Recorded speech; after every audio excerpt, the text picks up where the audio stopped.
Cricket gentleman's game, আমরা বরাবরই এই কথাটা শুনে এসেছি এবং ক্রিকেট মাঠে এমন বহু উদাহরণও আমরা দেখেছি। গতকালের ম্যাচে, এশিয়া কাপের প্রথম ম্যাচ, আপনারা জানেন যে ভারত মুখোমুখি হয়েছিল ইউএইর বিরুদ্ধে এবং সেই ম্যাচেও আমরা যে ক্রিকেট জেন্টলম্যানস গেম, এটার কিন্তু উদাহরণ আরও একবার দেখতে পেলাম। ম্যাচের 13তম ওভারে জুনাইদ সিদ্দিকি ব্যাট করছিলেন এবং বল করছিলেন ভারতের বোলার শিবম দুবে।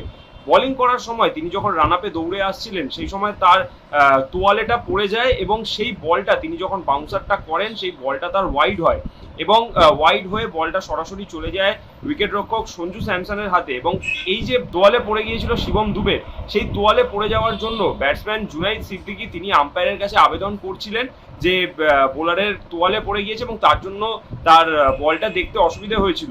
এবং ঠিক সেই সময় সঞ্জু স্যামসন পেছন থেকে দাঁড়িয়ে তিনি বল ছুঁড়ে মারেন উইকেটে এবং যেহেতু জুনাইদ সিদ্দিকি তিনি ক্রিজের বাইরে দাঁড়িয়েছিলেন, সেই কারণে তাকে রান আউট বলেও তাকে ঘোষিত করে থার্ড আম্পায়ার। তবে আমরা সেই সময় দেখতে পাই যে ভারতীয় অধিনায়ক সূর্যকুমার যাদব তিনি সরাসরি আম্পায়ারের কাছে আসেন এবং এসে তিনি বলেন যে এইটা আউট দিতে না।